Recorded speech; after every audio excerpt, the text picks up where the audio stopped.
Well, hello everyone, and welcome to week 2 of the 1970 NFL season that I am simming through in Pro Strategy Football 2023, which is available on Steam. The actual historical seasons are not part of the game.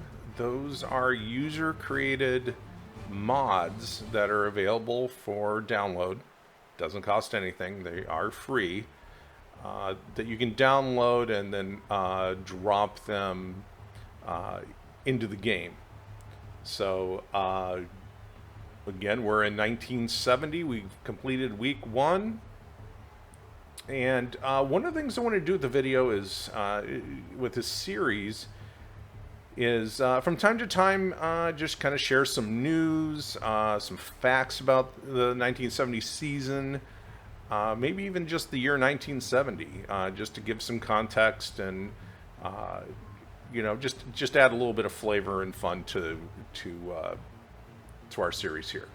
One of the things that I had mentioned before in my video where I was doing the preview of the 1970 season and going through team by team is that I got an opportunity to meet Ron Gardin, who was a defensive back and a kick returner for the Baltimore Colts in 1970. He was drafted down in the draft by the Baltimore Colts. Ron played for the University of Arizona, so he's a Wildcat from my alum. I didn't know that until I looked up his stats. He had a couple seasons in the NFL and then retired out. But I did, like I said, got to see that Super Bowl ring and have a great conversation with him. So I actually found the picture of the Super Bowl ring that he was generous enough to take off his finger and allow my mom and I to take a closer look at it. So here is the side of the ring for Super Bowl V.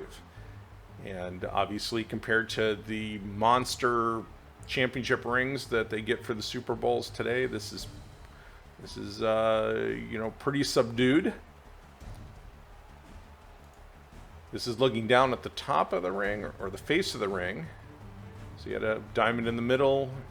You had 7 stones for each one of the rivets in the horseshoe that make up the Colts helmet logo. And of course, Baltimore Colts world champions. Very, very subdued, very, nondescript looking ring. It was good size, but not anything where you'd see it and be like, wow, that it just kind of jumps out. I just kind of got a glance of it and kicked off a conversation with him. So great guy. If I got lucky enough where he was on surfing YouTube and saw this video, again, great gentleman, great to talk to, and was really kind of a nice highlight to be able to hold a Super Bowl ring in my hands, especially a Super Bowl ring from this era.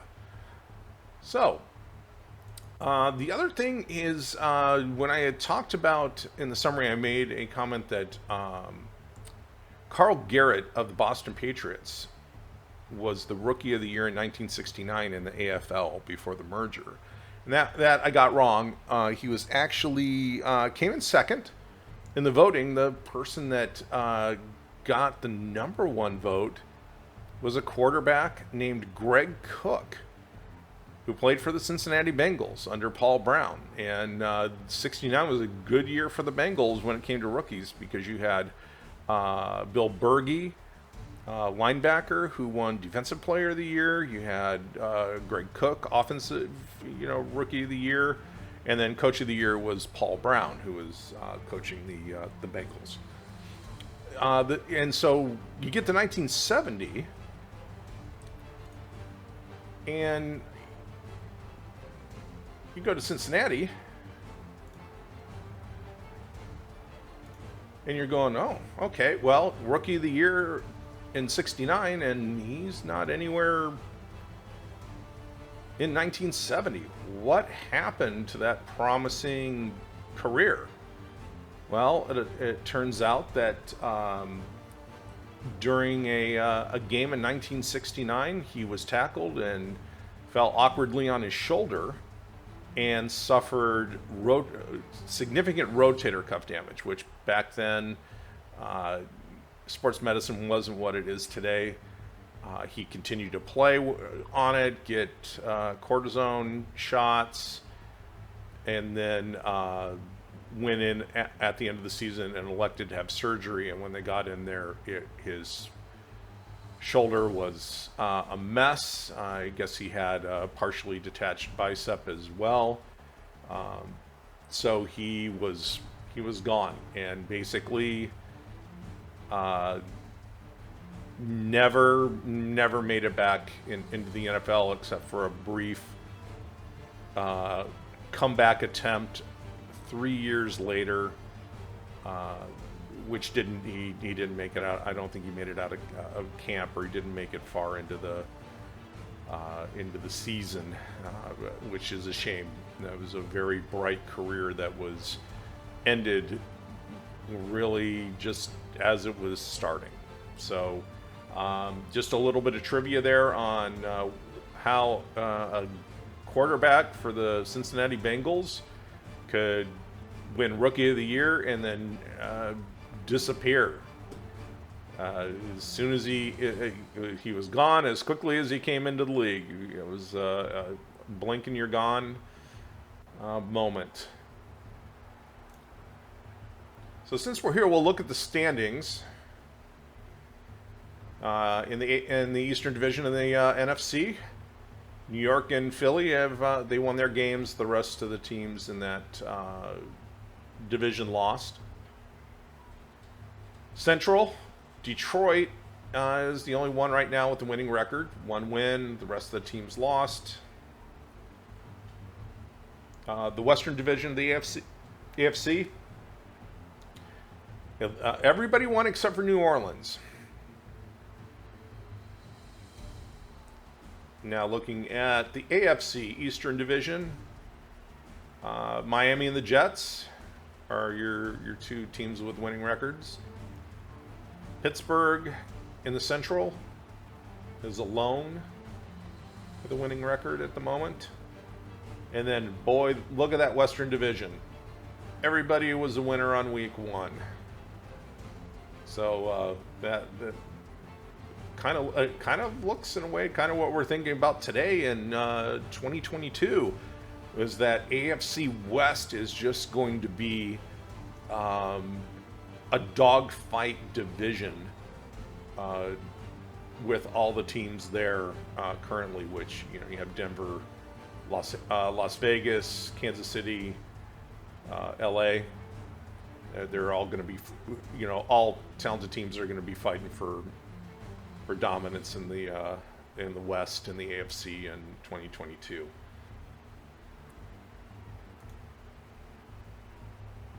So, let's go and look at our Week 2 schedule.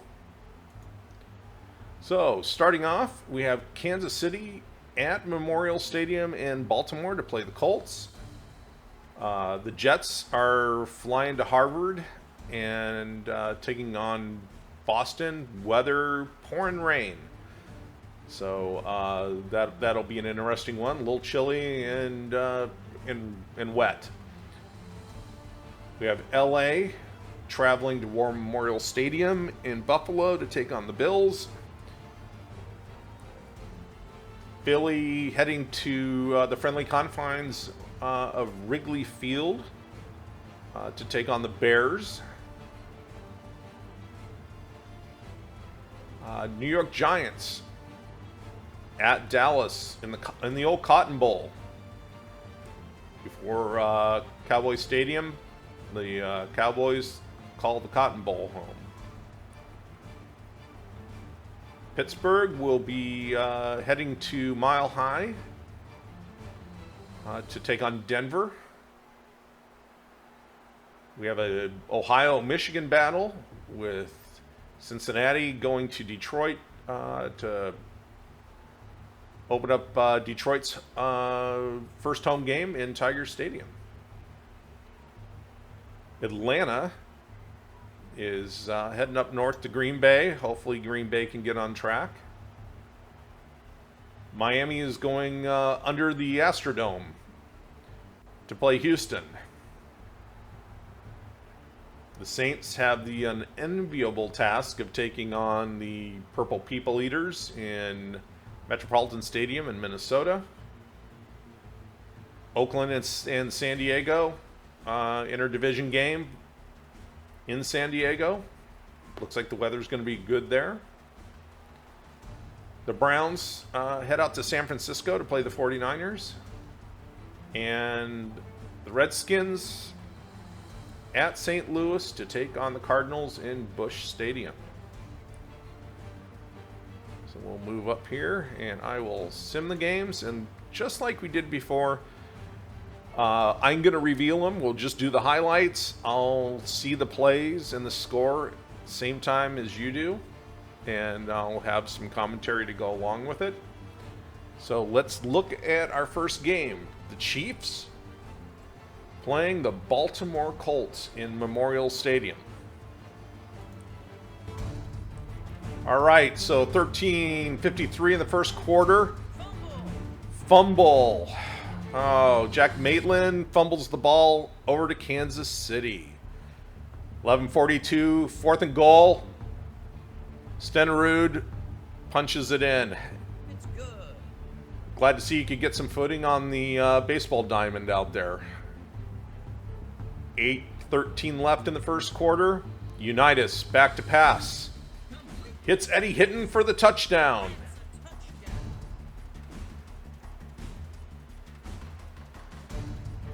.608 left in the first. Dawson under center. Pitches to Podolak. Podolak turns the corner and fumbles the ball. Baltimore has the ball on the 10. Now we're in the second quarter. 11:59. Jim O'Brien kicking a fairly long field goal. And was that good? Hard to tell.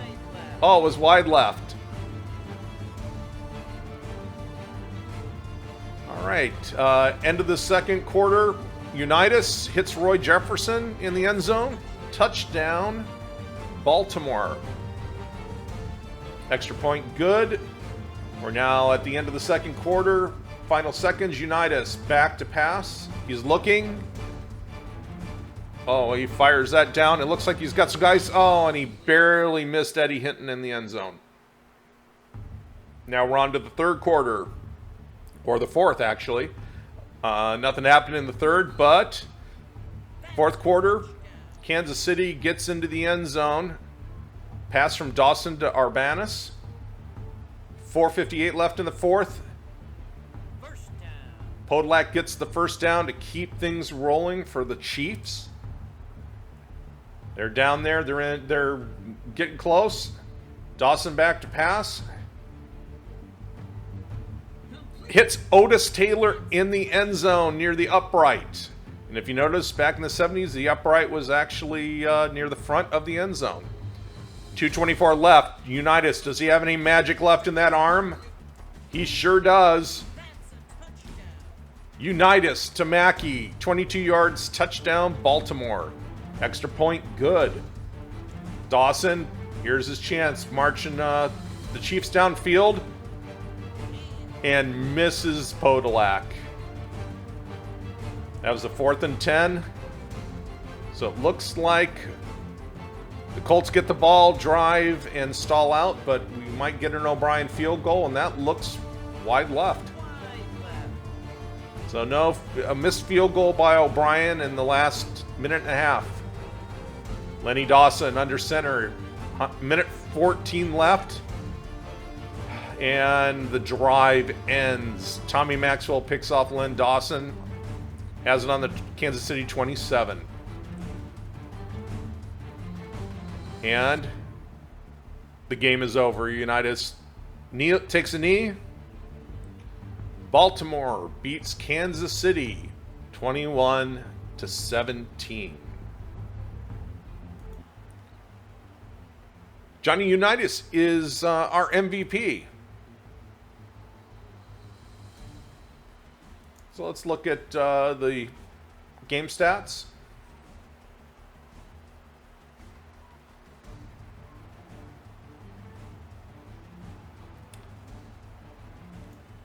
All right, Lenny Dawson, 16 of 33, 200 yards, 2 touchdowns and an interception. Did get sacked twice for 12 yards.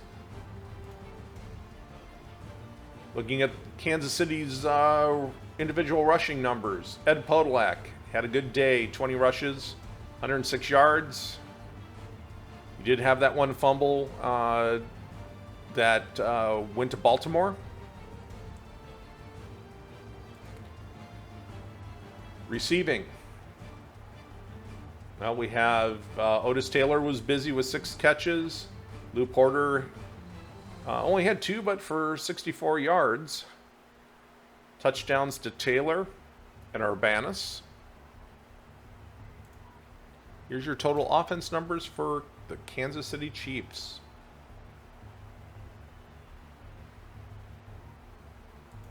Looking at defense, Willie Lanier leading the way with 8 tackles, 3 of those for a loss. Looking at Jerry Mays had another good day. If you remember, he had a great week 1 game. 4 tackles, half of them for loss, and one of those, obviously, a sack. Bobby Bell picked up a fumble. Buck Buchanan, almost all of his tackles in the game were for a loss of yards. Stenerud, perfect. Gerald Wilson had a decent day. 2 inside the 20, 1 fair catch out of 5 punts. Kick returners.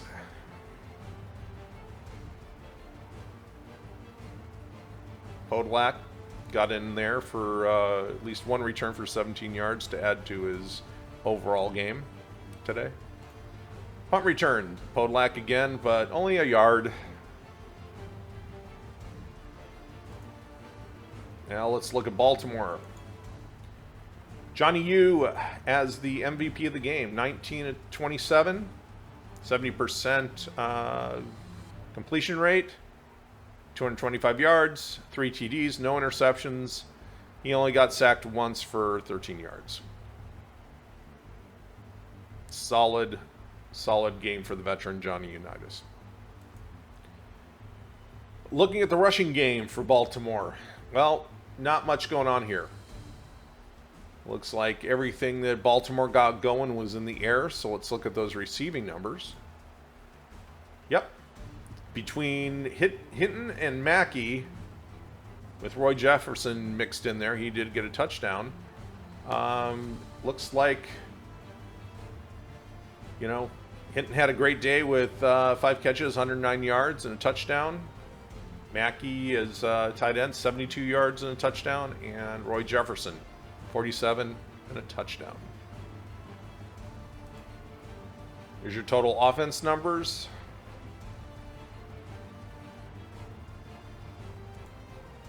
All right, looking at defense.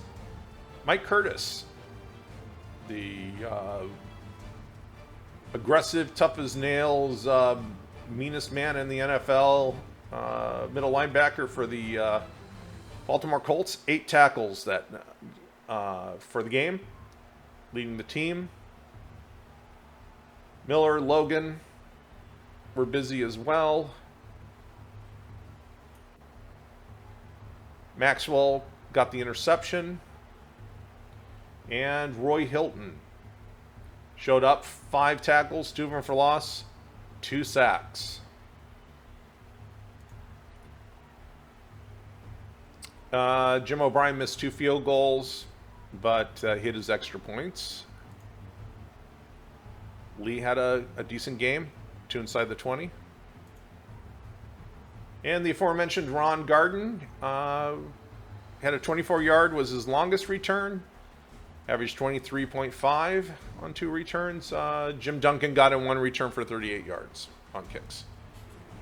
On punts, Gardin got 3 returns, longest of 15, and an average of about 12. Rick Volk had a fair catch on his opportunity. All right. So, first game of week 2 of the 1970 season's in the bag, with Baltimore coming out on top 21-17 over the Kansas City Chiefs. Now we're heading off to Harvard Stadium, and it's going to be a ugly, sloppy, swampy game in the pouring rain between the Jets and the Patriots.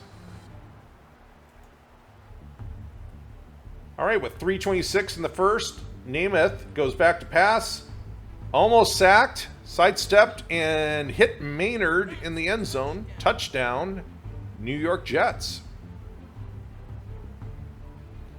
All right, with 10:15 in the second, Gino Cappelletti punches a kick through to put Boston on the board. Cap under center for the Patriots. He's throwing and hits Al Atkinson right in the chest with that pass. Now it looks like the Jets didn't make much headway, but Turner kicks it in. 10-3, New York ahead of the Patriots. 2 minutes in the second quarter, Namath drops back to pass, hits Sauer, touchdown Jets. Looks like they can get the passing game going here in the rain. Let's see what Cap can do now that he's got the ball with just 7 seconds left in the second quarter. He heaves it into the end zone, and he hits Jim Nance, the fullback, for 33 yards. Somehow Nance muscled his way through that gaggle of Jets to get that pass. 17-10 is your score. And then, of course, Cap comes in, third quarter, and throws an interception. Sets New York up on the 48, but they stall their drive out. And Turner kicks it through, but it looks like he was hit by one of the Patriots players. Hope he's okay. 13:36 left in the fourth quarter. Namath. He's back. And Namath overthrows his receiver and is intercepted by Darrell Johnson of Boston. Now it's time for Joe Cap to do some of his magic. If he can, he's heaving it downfield. And, well, magic can happen. 28-yard pass to Blake Turner. Score is now 20-17. Namath hands off to Boozer on 4th and 2, and Boozer is stuffed for a loss. Ball goes back to Boston. Cap moving his team downfield. Can they get in field goal range or get a touchdown? Well, it looks like they're getting closer to field goal range with 1:48 left in the fourth quarter. 1:24 left. Cap. And he overthrows his receiver. Early Thomas gets the interception, and that, I think, is going to do it for the Patriots and their chances of winning this ball game. Namath takes the knee in the mud and sludge at Harvard Field. And the Jets squeak out a win in those sloppy conditions, 20-17. Namath is your MVP.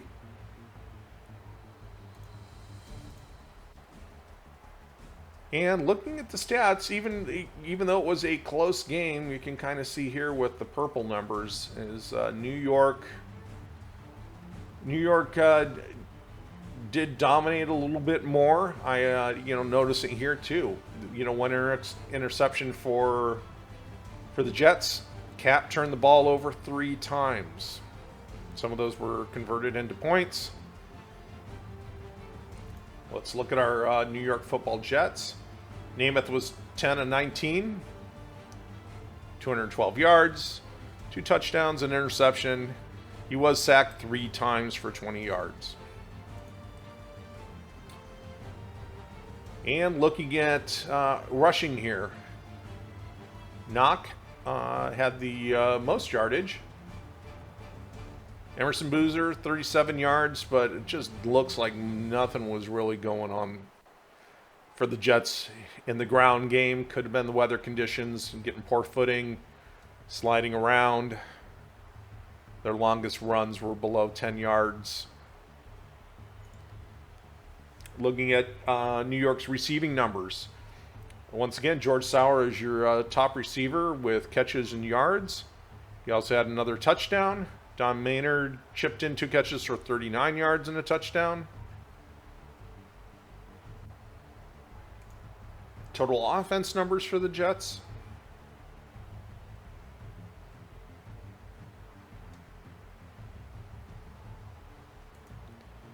Defense numbers. Al Atkinson. He come up with 9 tackles, 1 for loss, and he got that one of the 3 interceptions. The other 2 by Early Thomas and Gus Holloman. Verlin Biggs got in there, and his one sole tackle was for a loss. Turner was perfect in these conditions.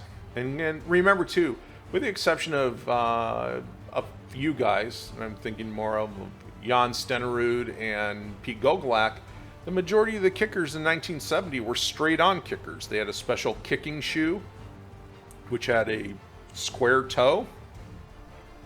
So the thing was back then is you may not get the distance per se with a straight-on kick that maybe the power you could generate with that soccer style, but they were considered to be probably a little bit more accurate because they were just kicking the ball straight ahead as opposed to, doing that soccer style hook kick. So apparently in the sloppy weathers, Jim Turner wasn't bothered and did a great job for the Jets. Steve O'Neill had a little bit of, 36 yards, sloppy conditions, 1 fair catch. Kick returners.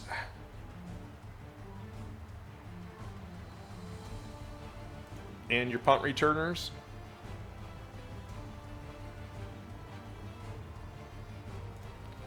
All right, let's look over at Boston.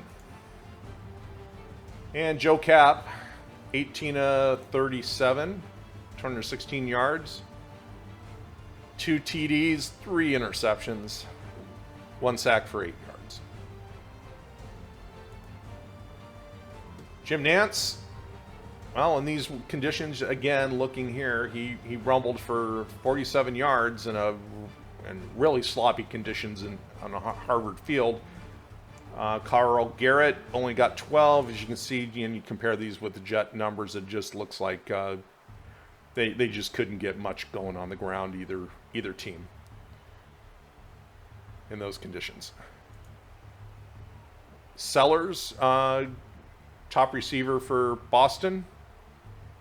2 touchdowns went to Bake Turner. And then that one 33-yard Hail Mary that Joe Kapp threw up. And Jim Nantz muscled some of those Jet defensive backs out of the way to snag it in the end zone, is the other touchdown. Here's the total offense numbers for the Boston Patriots.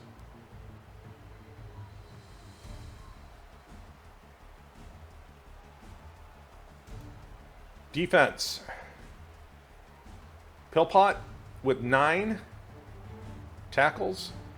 Ron Berger, 6 tackles, 2 for loss, 2 sacks. Jim Hunt, he went hunting on this day, 6 tackles, 3 of them for a loss. Gerald Johnson got the Namath interception. Other sack was by Houston Antwine. And in this weather, Gino, another straight-on place kicker, had a good day, hit everything. Punting, Janik, 6 inside the 20, 2 fair catches.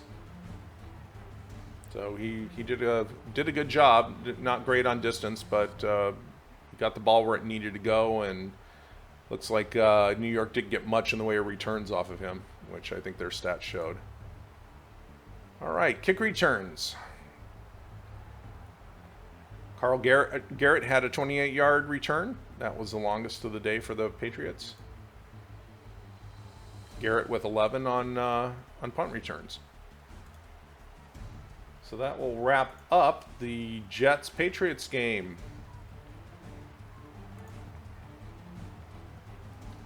All right, now we're going to move to War Memorial Stadium.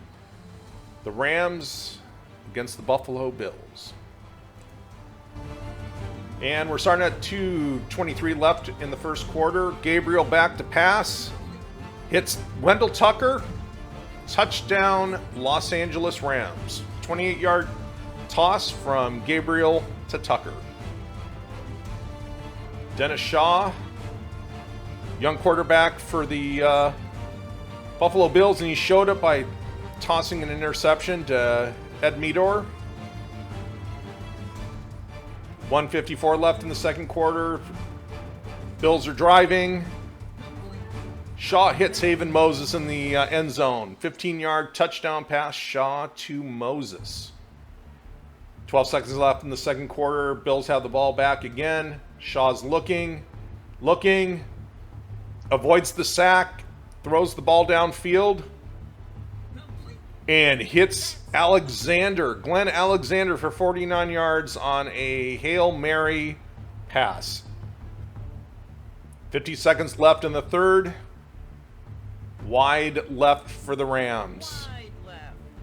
David Ray missed that kick. Now we're at 9:07 in the fourth. Wide left for the Bills. Guthrie's matching Ray in kicks. Or in missed kicks. 7:42 left in the fourth.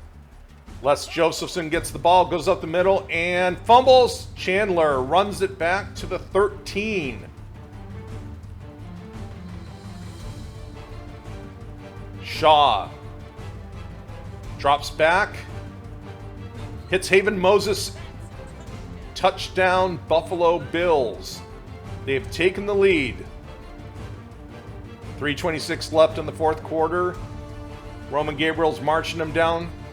Hands the ball off to Les Josephson, and he breaks through, and comes up short to the Buffalo 5. 2:38 left. Gabriel under center. He throws. Gets Wendell Tucker again in the back of the end zone. Touchdown, Rams. 14 Rams, 21 Bills. Minute 14 left. Gabriel, 4th and 3. He's going for it. They get the first down.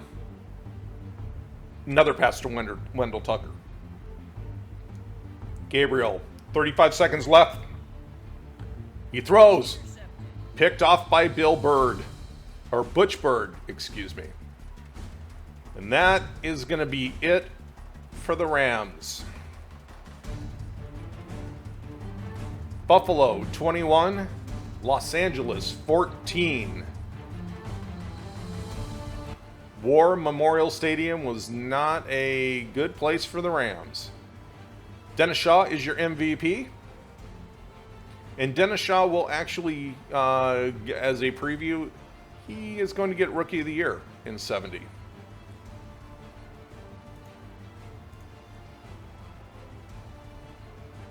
Here is your game stats.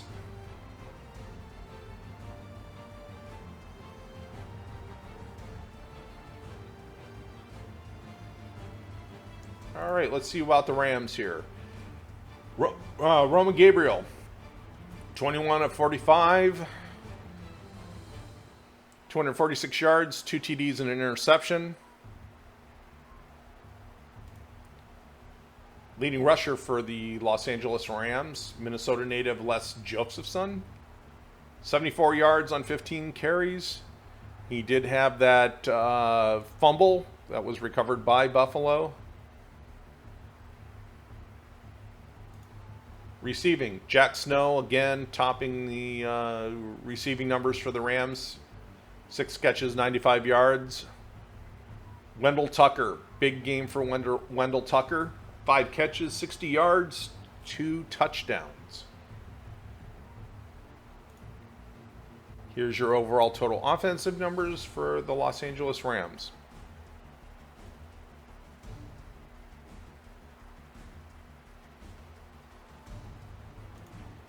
Defense. Myron Patios leads with 7 tackles. Deacon Jones, 4 tackles, 3 for loss, and a sack. Deacon was getting at it. Coy Bacon had 2 tackles, 1 for loss, one of which was a sack. Coy Bacon was a good player in his day. For the Rams, the Bengals, and Redskins. Interceptions. Midor got the pick off of Shaw. David Ray. Well, he had 1 shot to make a field goal and he missed it, but was good on his extra points. Studsill, decent game. 1 inside the 20, 2 touchbacks, 1 fair catch. Here's the numbers for Heyman and Kermit Alexander for kick returns today. Punt returns. Same 2, Heyman and Alexander. Now let's go over and look at Buffalo. Big game for Dennis Shaw. He had a horrible game in week 1, and he came back and put together a real gem in week 2. 21-31, 264 yards, 3 touchdowns and an interception. Was sacked twice for 21 yards. Looking at rushing, O.J. Simpson, 63 yards on 14 rushes. Receiving numbers for Buffalo, Marlon Briscoe with 83 yards. Haven Moses, 4 catches, 2 of which were touchdown catches.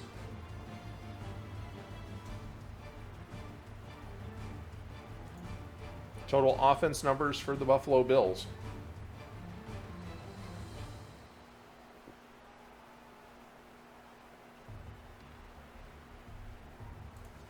Defense. Edgar Chandler, 10 tackles. He led the Bills in that. Butch Bird got the interception. And Chandler also picked up that fumble. The Les Josephson fumble. Guthrie missed a field goal, so it wasn't a good day for field goals for either the Rams or the Bills. Was good on extra points. Reliable Paul McGuire. His numbers for the day. Kick returners for Buffalo, Alexander and Hill. Not much work. And Farr and Hill for punt returns. All right. So, 7-point margin of victory for the Buffalo Bills at home against the Los Angeles Rams. Now we go to Wrigley Field. Philly versus Chicago. Eagles and Bears. All right, baseball field is still out there. Eagles quarterback Norm Snead throws. Hits Hawkins in the end zone. Touchdown, Eagles. 30-yard pass to Ben Hawkins. 13:32 left in the second quarter. Bobby Douglas under center. Gives the ball to Don Shy. And if you notice, Jack Concannon is not in quarterback for the Bears. It's Bobby Douglas. Percival's kick with 7:09 in the second is wide left. Pretty sure Chicago is going with Douglas after the horrible game that Concannon had in week 1. Douglas hands off to Shy, and he's stuffed. They don't convert the fourth down. Ball to Philly. Now we're at 10:03 in the fourth. Douglas back to pass. He hits Dick Gordon. And I told you, this guy can fly, and he sure does. Touchdown, Chicago Bears. Dick Gordon. One of the fastest guys in 1970. Philly has the ball with 9:42 left in the game. Snead back to pass, avoids the rush, but puts it right in the arms of Chicago's defensive back, Bill Clark. 8:03, the Bears, fourth down. Do they convert? Looks like they may have converted. Yes, they did. So they convert and they drive down here. Ball goes to Shy. He goes around the end. Touchdown Bears. 2-yard pitch to Don Shy. 4:08 left in the fourth. Snead back to pass. Misses Butch Ben Hawkins along the sideline. That was 4th and 4, so they turn it over on downs to the Bears. Bobby Douglas under center for the Bears. 14 seconds left, and they take a knee. Run the clock out. Chicago with the win at home in Wrigley, 21-7. Your MVP, defensive left end, Willie Holman, 5 tackles, 4 for loss, 2 sacks. That is a good game for a defensive lineman. Game stats. Well, there's a lot of purple on the Chicago side. Good game by the Bears. Looks like Philly just didn't really have an answer for that Bobby Douglas-led offense. So let's look at the numbers for Philly at quarterback. You had Norm Snead, 7 completions out of 25 attempts. Whew. 28% of his passes completed, only for 102 yards. 1 TD, and he threw 1 to the other guys. He was sacked 5 times for 35 yards, but not a good line for the Philadelphia quarterback. Rushing. And kind of figured that it was going to be a tough day for running backs against that Bears defense with Dick Butkus in the middle.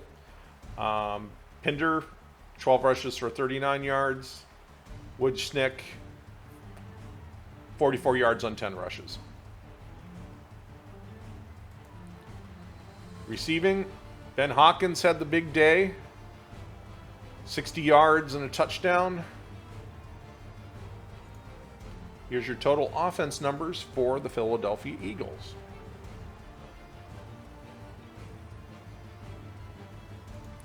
Defense. Rosevich had the lead in tackles with 11 for the Philadelphia defense, followed by Adrian Young with 10. Ron Porter had 9 tackles, 1 for loss. Pettigrew and Holtz each had 6 for 2 of those for loss. Mel Tom, 5 tackles, 2 for loss. No sacks. No interceptions. Mosley was good in his only opportunity to kick the ball. Average day for Bill Bradley, not the basketball player Bill Bradley. No relation. Nelson and Wallach doing the kick return duties for the Eagles. Wallach and Hawkins, punt return duties. Now let's look at Chicago. And again, Bobby Douglas was a guy that was known more for his legs rather than his accurate throwing arm. So 17 to 31, 54%. That's a good day for Bobby Douglas. 196 yards. Obviously short passes, but he did get a TD, got that long 37-yard pass that was a short pass that they got 30-plus yards after the catch on. Ronnie Bull had a good day running the ball for the Bears. 72 yards on 21 rushes. Dick Gordon, he was the man. 9 catches, 101 yards, and the touchdown. That guy could really fly. Here's your total offense numbers. I think I mentioned in the summary too is it's not that the Bears didn't have some weapons in the wide receiver core. They sure did. It was just the fact that getting the ball to them. Looking at defense, Dick Butkus is your leader with 6 tackles. Willie Holloman, the MVP of the game, 5 tackles, 4 for loss, and 2 of those were sacks. Bill Staley gets the other sack along with Seals and Obradovich. Phil Clark grabbed the interception. Percival missed on a field goal, but was automatic on his extra points. Bobby Joe Green had a good day. 41.3 yard average. 49-yarder was his longest. And then looking here, 3 inside the 20, 2 touchbacks. Good day by Bobby Joe Green with punting. Kick return, identical numbers between Smith and Turner. Smith and Cole doing the punt returns. Well, pretty much kind of identical. 16, 12 yards, 8, 6. 1 fair catch for Ron Smith. Well, boy, the Bears really put it to the Eagles there in the unfriendly confines of Wrigley Field. Now we move on to the Giants and your Dallas Cowboys in the Cotton Bowl. Dallas 1-0. Roger Staubach had a miserable game against the Eagles in Week 1. The surprise upset. The Eagles that really didn't look like they had much on paper got a win against the Doomsday defense and awesome offense of the Dallas Cowboys in Week 1. So let's see if Dallas is going to pick it up here. A minute 41 in the first. Fran Tarkenton, the Giants, back to pass. Hits Bob Tucker in the end zone. Touchdown, New York Giants. Dallas has the ball. Hand off to Calvin Hill, and he's in. And I think I saw Craig Morton under center for the Cowboys. So Tom Landry went with the second quarterback. Giants. With 40 seconds left in the second quarter, Goglak hooks it right. Score is 7-7. Now we're at 8:07 in the third quarter. Dwayne Thomas takes the ball around the corner in a sweep. 3-yard touchdown run for the Cowboys halfback. 13-14 left in the fourth quarter. Craig Morton hands off to Calvin Hill. And Calvin Hill fumbles. Heck picks the ball up and runs it back for a little bit, but New York ball on the 43. What will New York do?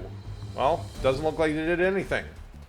Minute 41 left in the fourth. Tarkenton rolls out and hits Charlie Waters right in the numbers. Wrong guy. Dallas intercepts. 27 seconds left. Roger Staubach is in the game, and he takes a knee.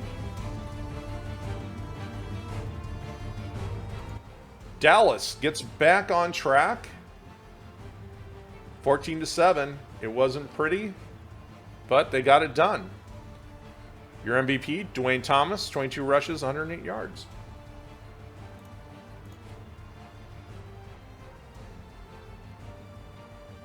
There is your game stats.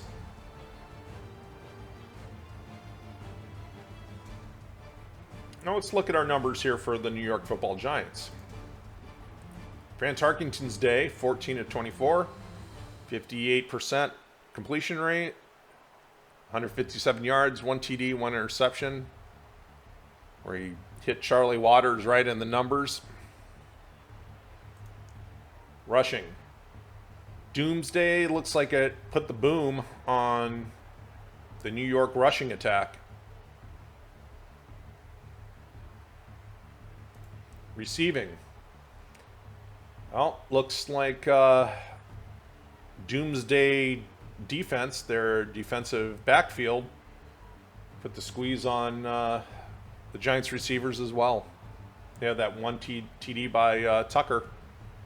And he only had 55 yards on the day. Here's your offensive numbers for the Giants.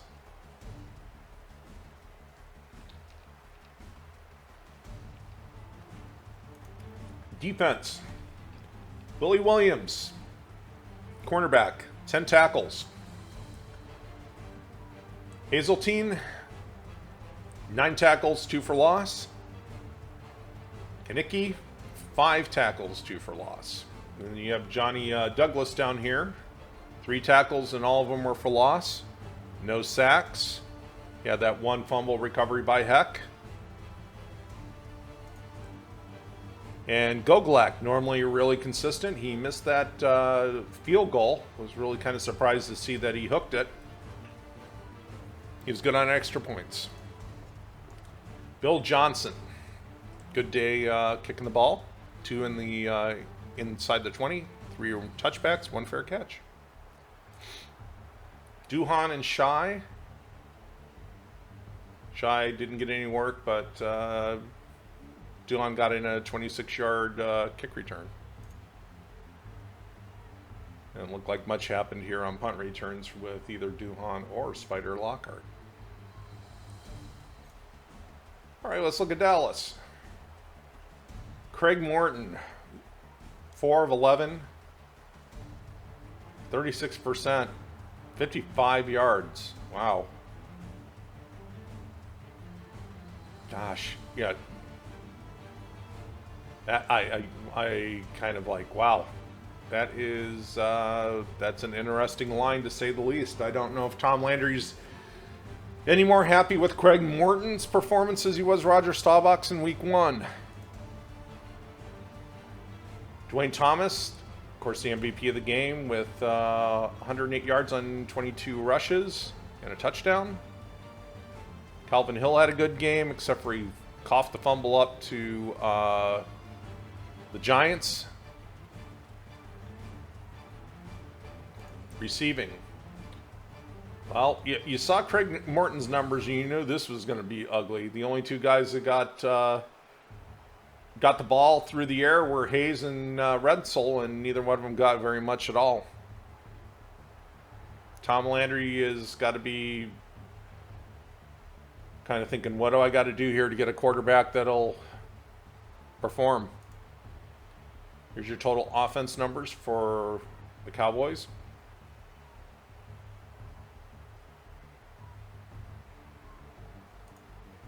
Defense. Lilly led with 8 tackles, 3 of them for loss. We did have the 1 interception by Charlie Waters.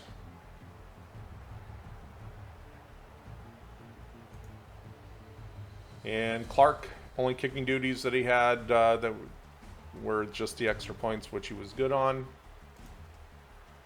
Whitby had a good day punting. And looking at kick returners, Thomas and Atkins. Thomas got the bulk of that work, so that's, from an all-purpose yard standpoint, he was doing a lot to get the Cowboys the win today against the Giants in the Cotton Bowl. Bob Hayes, well, this might have been one of the few times he did touch the ball all day, but only for 6 yards and a fair catch.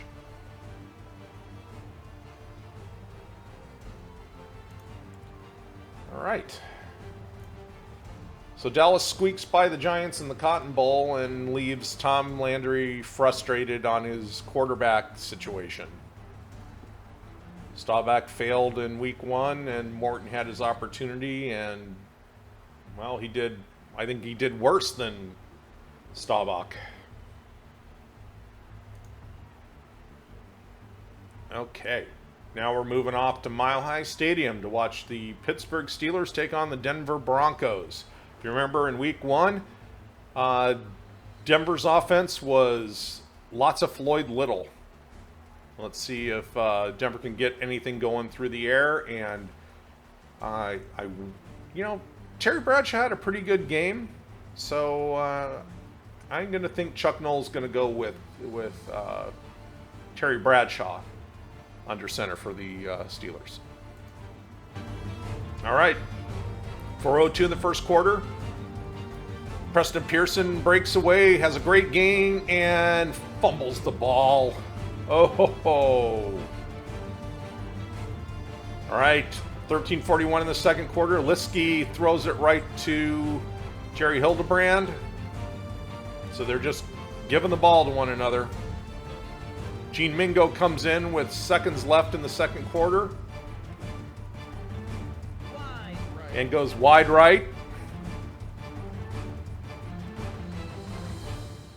Bradshaw is in. So Bradshaw, back to pass for the Steelers. Nope, he hands it off to Preston Pearson. Pearson's second fumble of the day. Boy, he had a great gainer on that like the first one and just coughed it up. What can Denver do? Well, apparently nothing. We're now 4:11 in the fourth. Bradshaw hands off to Pearson again. And Pearson fumbles again. 3 fumbles on the day for Preston Pearson. 3 seconds left. Bradshaw running, looking, throwing. Incomplete. Well, 0-0 tie at the end of the fourth. Let's see what happens.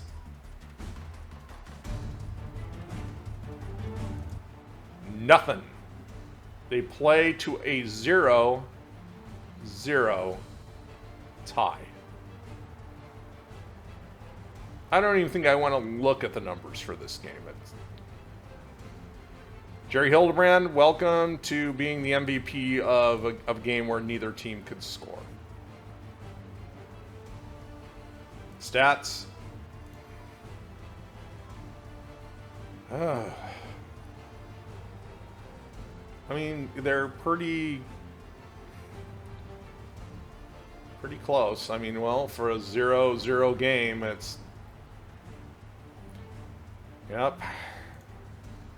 All right, let's look at Terry Bradshaw's numbers. 12 out of 29, 111 yards. Got sacked once for 6 yards. Preston Pearson. Well, this is a day that I think Preston Pearson is going to just want to forget. 17 rushes, 73 yards. Loses 3 fumbles.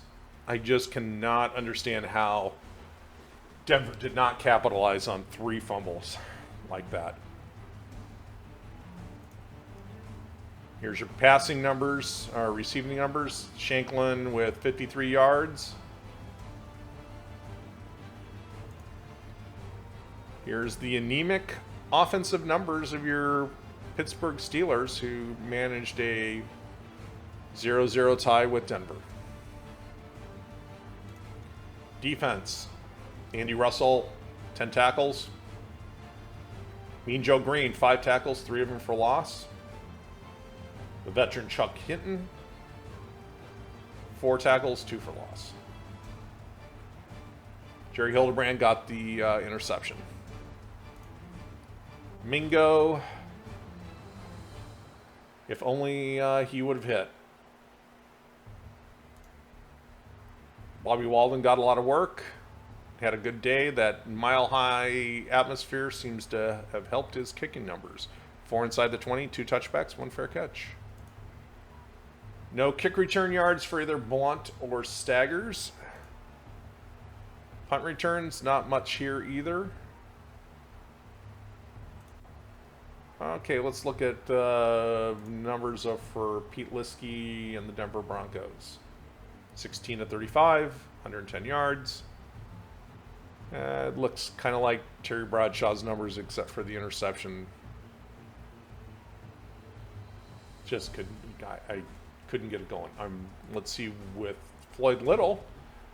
Floyd Little put in an effort, but only got 63 yards this week.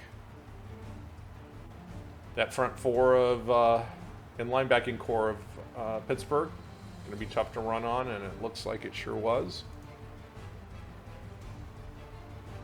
Receiving yards, not much. You can see Floyd Little had 22 yards probably just coming out of the backfield.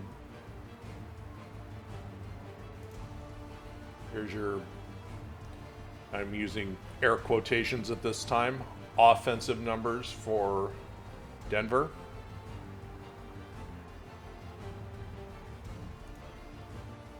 Here's your defensive stats. Dave Washington with 7 tackles. Costa with 6, 2 for loss. 1 sack by Chip Myrtle. And then Greer, Cunningham, and Smith were the ones that picked up those fumbles from Preston Pearson. Nope, didn't get any kicking in. 13 punts. Boy, this was the punt-a-thon. Van Usen, good day. 8 inside the 20, 3 touchbacks, 2 for catch. Nothing happening with the kick returners. Not much to write home about for punt returners either. So that was the most underwhelming game I think I've seen in quite a long time. I mean, a 0-0 tie. I believe Chuck Noll is also pulling his hair out, well, what hair he has left. Now we move on to Cincinnati and Detroit, that Ohio versus Michigan game in Tiger Stadium. 10:01 left in the first. Of course, Molman's trying a long field goal, and if I'm not mistaken, it's good. 50-yard attempt by Molman gets Cincinnati on the board. Minute 56 left. Molman again, another long one. That one looked good. It's good. And it is. 51-yard attempt. Okay, 15 minutes in the second quarter. Phillips. That's a touchdown. Just Phillips in for the Bengals. Touchdown, Cincinnati. Now it's Errol Mann. Wide. And he's wide left on a 47 attempt for Detroit. Cincinnati 13, Detroit 0 with a minute 40 left in the second quarter. Munson hands off to Mel Farr, and he barrels into the end zone. Touchdown, Lions. Extra point is good. Virgil Carter back with 7 seconds left. He's looking, he throws. He's got some people there. And it's incomplete. So we go into the third quarter. Cincinnati 13, Detroit 7. Molman again going for the long field goal. That looks like that was wide left. Wide left. And it was. 5:11 left in the third. Errol Mann, he's trying another one. That's going to be wide right. Wide right.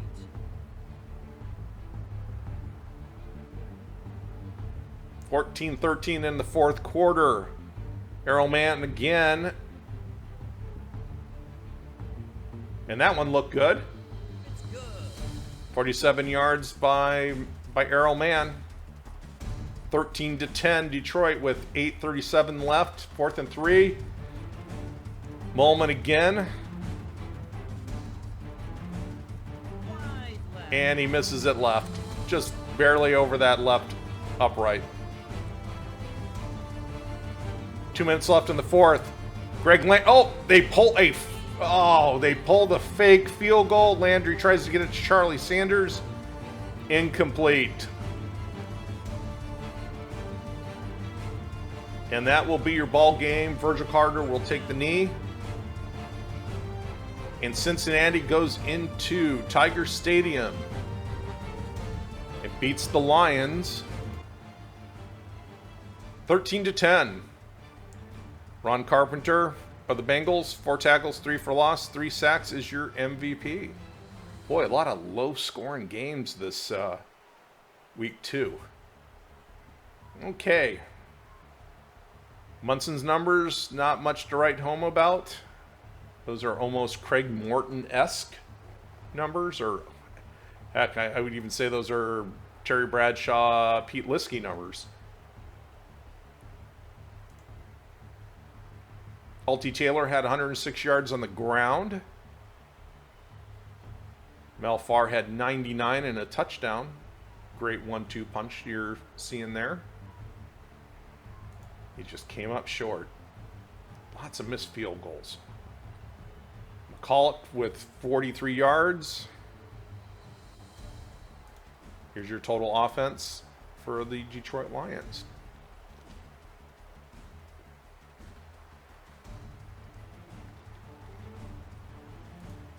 Defense. The old vet Alex Karras in his final season with Detroit. 8 tackles, 4 for loss. Had a busy day. Joe Robb had the sack. Good to see Alex Karras having a good game. Mongo. And Arrowman. 3 attempts, he only made 1. And it would have been a different game if he would have just hit a couple of those. Herman Weaver, good game. 40-yard average. Here's your kick return numbers. Eddie and Williams for the Lions. Eddie and Barney for punt returns.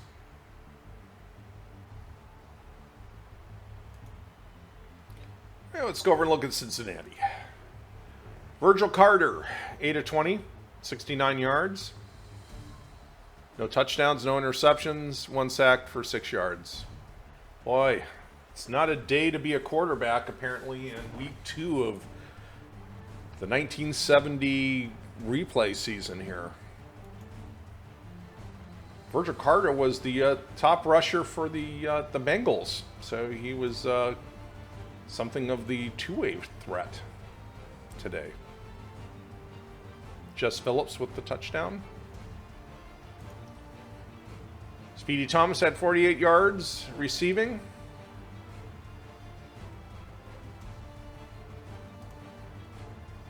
Here is your total offense numbers.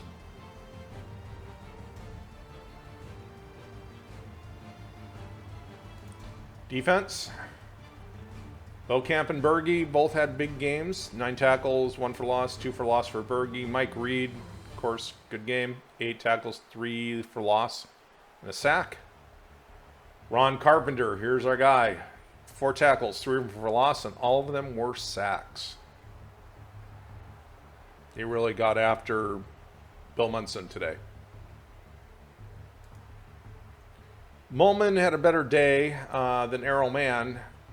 Both kickers got a lot of use. He was 50% on his field goals, 100% on his extra points. But both of them were trying. They were out 50, 51 yards, 47, 48 yards. So they were, both defenses were doing a number on the offense, and they were taking their shots with their kickers a good distance out. Dave Lewis's numbers for the game. Lamar Parrish and Paul Robinson doing kick return today for the Cincinnati Bengals. Parrish had a 35-yard return. 93 yards total. Parrish and Essex Johnson shared the duties with punting. Lamar Parrish broke one for a touchdown last week against the Raiders for 97 yards, and today he had a punt return for 79 yards. Almost broke one. Okay.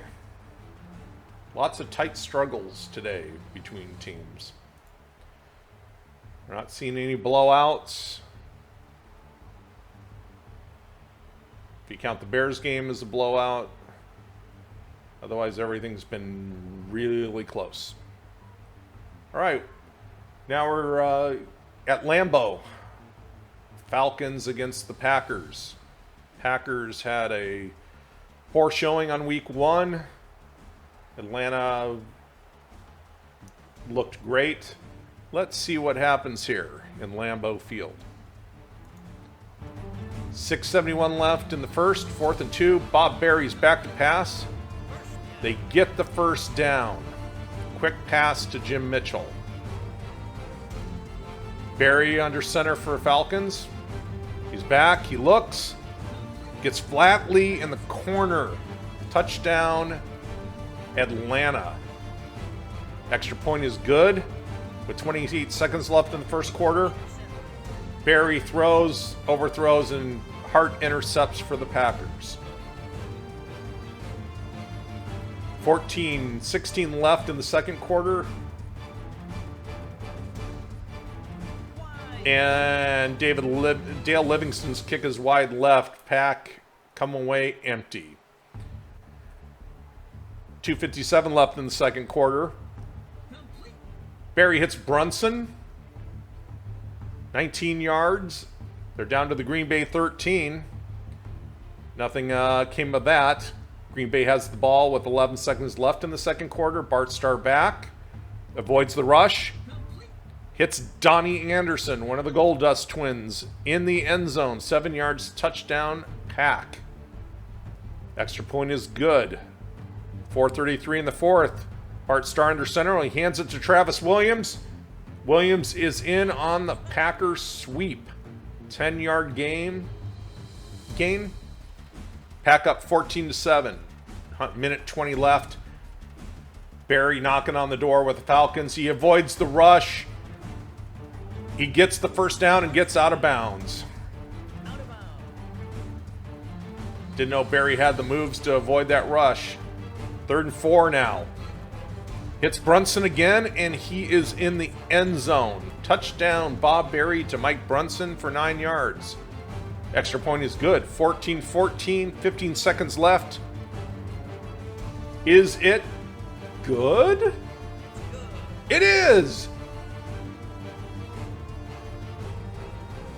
Packers win 17-14 with 2 seconds left. Looks like it's in the bag. This is going to be a long Hail Mary. And Bob Berry missed him. That is your end of the game. Another tight game, 3 points. But the Pack get a win at home. They needed that. 17-14. Donnie Anderson, your all-purpose MVP. 19 rushes, 88 yards, 2 catches, 22 yards, and a touchdown. Here's your game stats.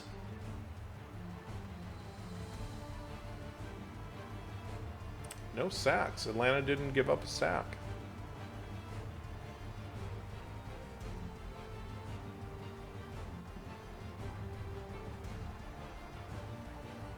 Looking at Atlanta's numbers. Bob Berry, 20 of 36, 180 yards, 2 touchdowns and an interception.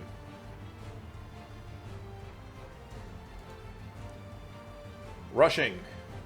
Cannonball Butler, 38 yards. Harmon Wages, 27 yards. Doesn't look like they're getting much on the ground. The only guy that was was Bob Berry, where he had that 14-yard scramble. Bob Berry, not known as a running quarterback, but he was running today. Makes you wonder if he was running for his life. And receiving numbers, Brunson, Flatley with the touchdowns. 73 yards for Brunson today. There's your total offense numbers for the Atlanta Falcons. I really miss these helmets, these red helmets. They're classic uniforms. I think are really sharp. Wish they'd go back to that. Looking at defense. Tommy Nobis, 9 tackles. Claude Humphreys, he got after the quarterback. He got a sack. John Zook, his running mate on the other side, he got a sack as well. Vineyard only had extra points today. No field goals. Lothridge, not a great average. Campbell and Butler. Butler had a 30-yard return. 26 was long. Or Campbell had 30 yards in a return. Cannonball Butler, 26 yards. Nothing on punt returns except for 2 fair catches by Mallory. All right, let's look at the pack. Way to go, Bart. Bart Starr, after having a horrible week 1. He bounced back with a good performance. 19 of 29, 65% completion rate, 245 yards, a touchdown, no interceptions. Did get sacked twice, but solid Bart Starr numbers. If they would have had these numbers last game, it might have had a different outcome. Donnie Anderson, again, leading the pack in rushing with 88 yards today. Travis Williams had that nice touchdown run. Travis Williams, another of the Lombardi holdovers. All right, looking at receiving. Clancy, 83 yards, was getting some work, averaging about 20 yards a catch, a little over. Carroll Dale was the one that was targeted the most, got 47 yards. Donnie Anderson, again, great runner, great receiver, 22 yards and a touchdown. There's your offensive numbers for the Green Bay Packers.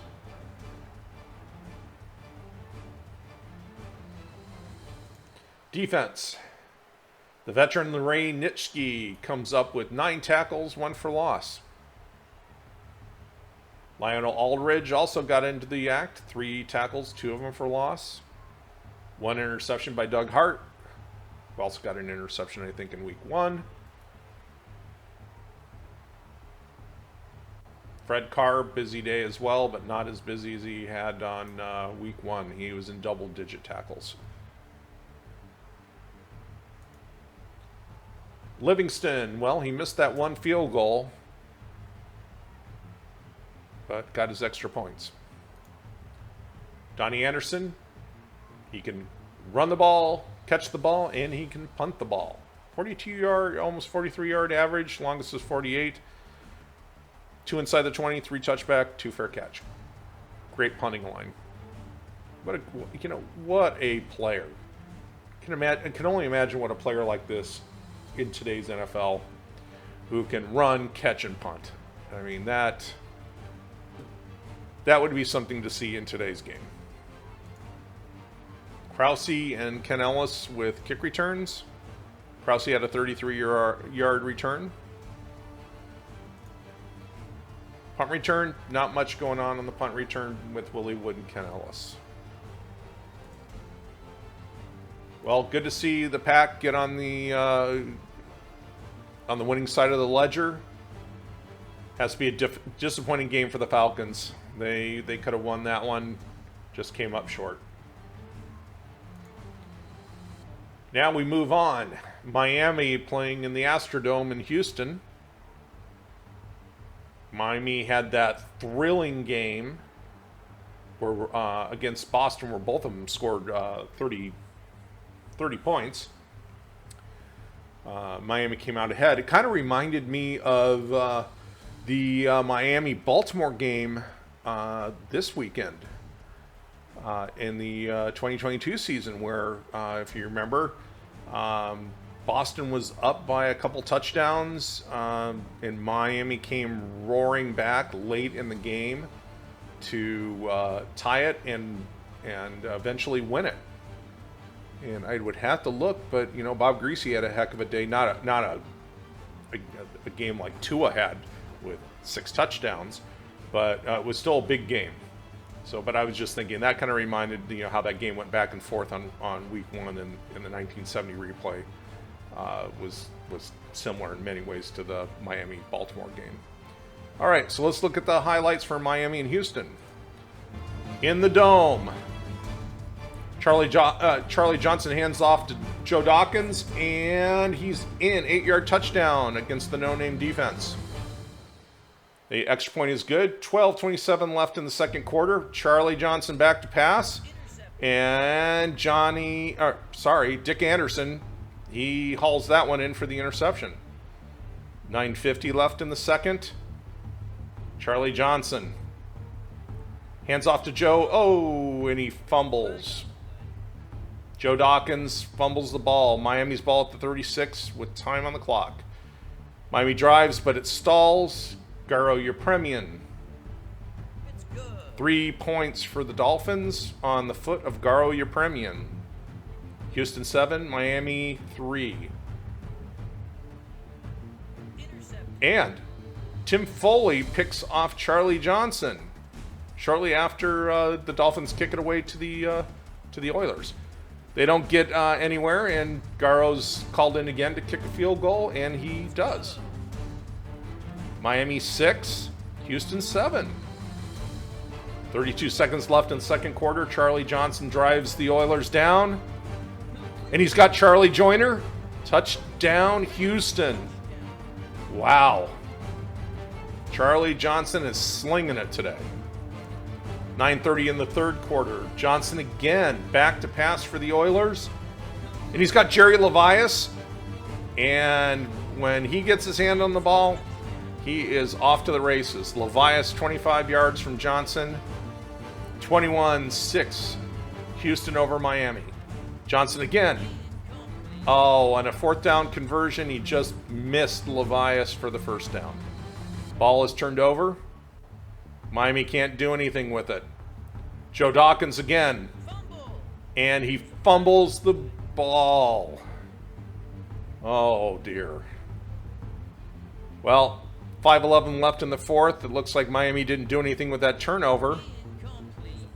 And doesn't look like the Oilers convert on fourth down. 3:23 left in the fourth. Now Miami, what are they going to do? Greasy to Twilly. Miami still has some time here. I wonder if they can crawl back into this. Greasy again under center for the Dolphins. 1:28 left. And he misses Willie Richardson with the fourth down.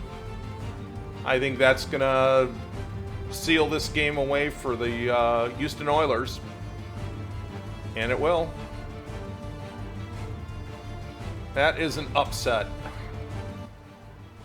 The Oilers, most people looked at them as a team that wasn't going to be that good at all. They upset the talented young Miami Dolphins, 21-13. Charlie Joyner, 7 catches, 113 yards, and a touchdown, is your MVP. Here is the final game stats.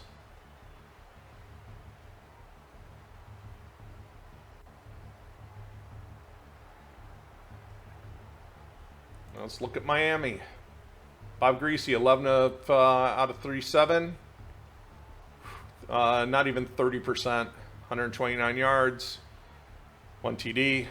Got sacked 4 times for 31 yards. Rough day for Bob Greasy.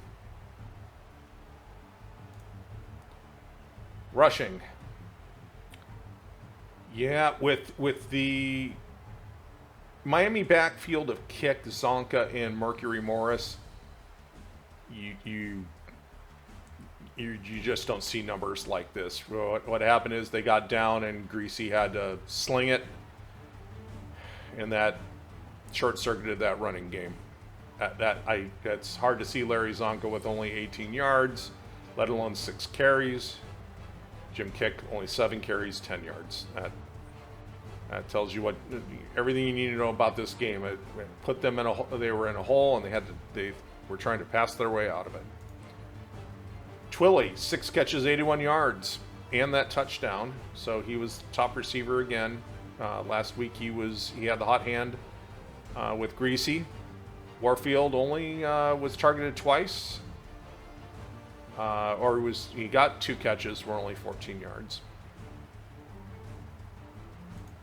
Here's your offense numbers for Miami.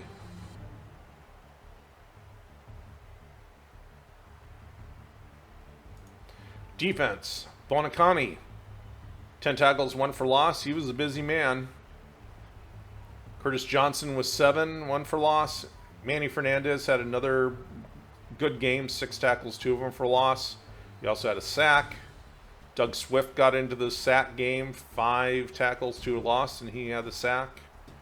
Dick Anderson with the 1 interception. John Richardson recovered a fumble. Your premium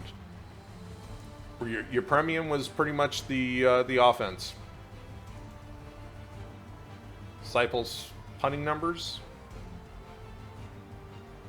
9 punts. They just couldn't get anything going. Punt returns: Mercury Morris had a 36-yard return. Scott Mercury Morris, not much going on there. So let's look over at Houston's numbers. The surprising Houston Oilers. Charlie Johnson, the old vet, completed 21 out of 33. 2 touchdowns, 2 interceptions. Did get sacked twice for 14 yards. Rushing numbers for the Oilers: 68 yards and 22 rushes by Joe Dawkins. He did get a touchdown, but he also coughed up that fumble to Miami. Receiving: Charlie Joyner, 113 yards and a touchdown. Jerry Levias, he also had a touchdown too, 59 yards. Both Levias and Joyner, both 25-yard touchdown reception for him, 26-yard touchdown reception for Joyner. What a good combination. It's sad that the Oilers are eventually going to trade Charlie Joyner away from the team, and they will also trade Jerry Levias as well. So these two will not be a tandem together for very long, sadly, for Oiler fans. Total offense numbers for the Houston Oilers: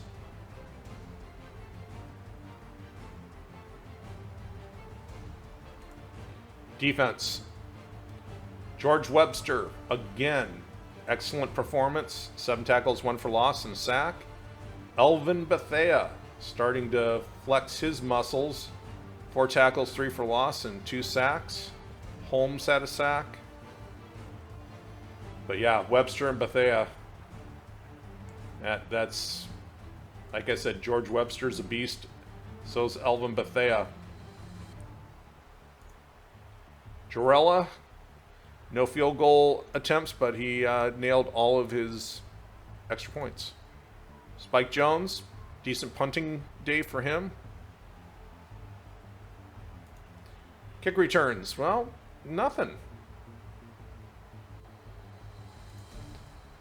Levias had 3 returns for 19 yards. His longest was 10. 2 fair catches. All right. There's a shocker. Houston over Miami, 21-13.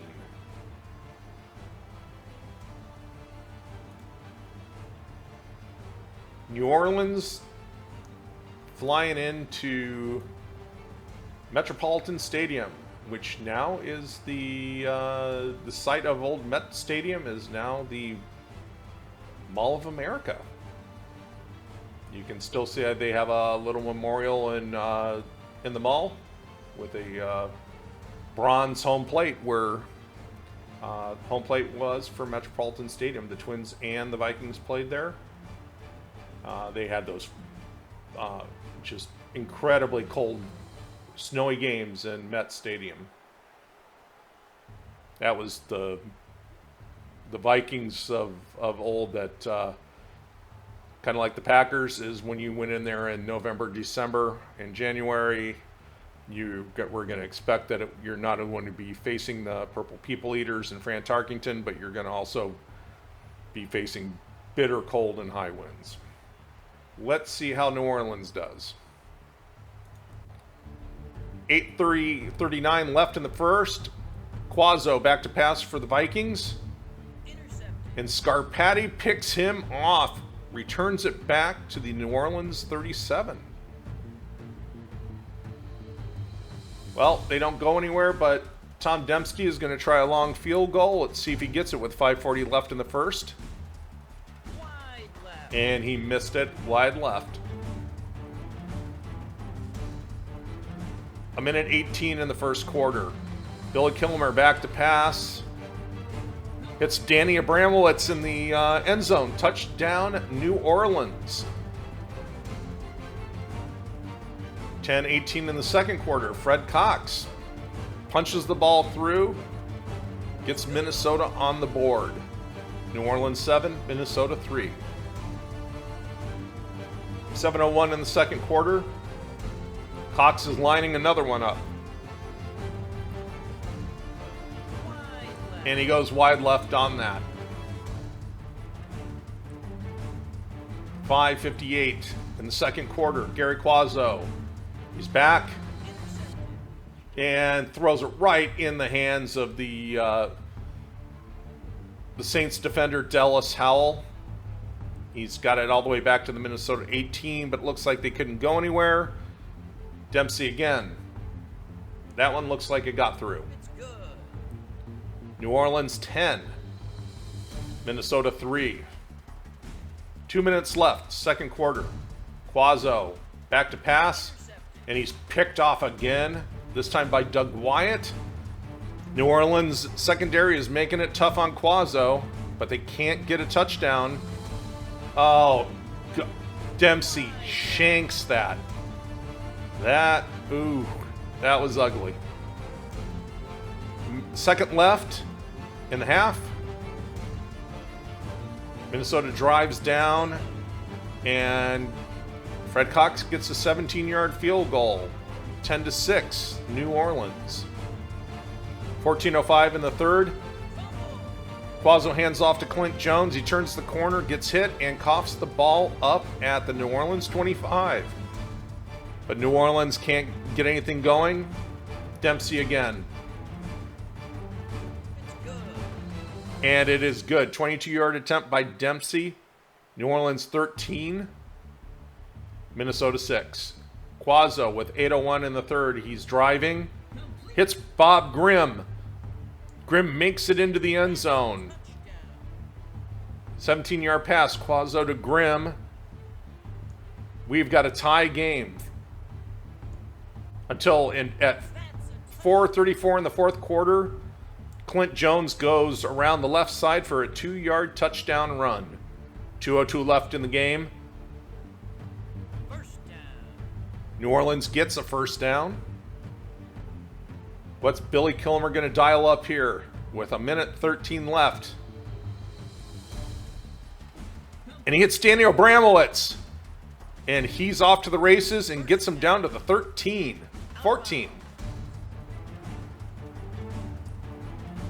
Oh, with 27 seconds left, it looks like they couldn't get anywhere.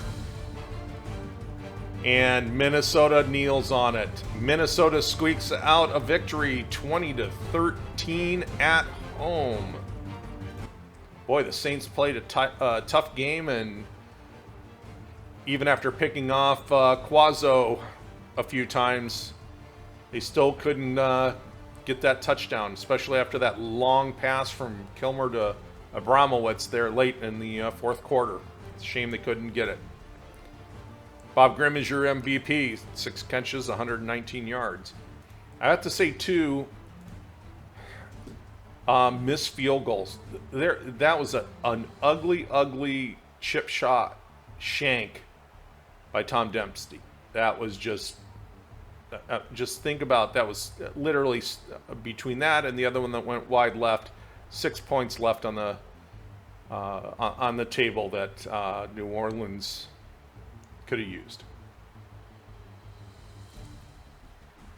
Billy Kilmer, 20 of 43, 1 touchdown, 2 sacks for 14 yards. Let's look at the running game. Tony Baker only had 23 yards on the ground. Not surprising against that front four. Purple People Eaters. They pretty much gobbled up the New Orleans rushing game. Receiving. Abramowitz and Dodd and Shaw. Billy Kilmer was slinging it. Couldn't get anything going on the ground, but they were picking up yards through the air. Abramowitz with that 1 touchdown. Total offense numbers.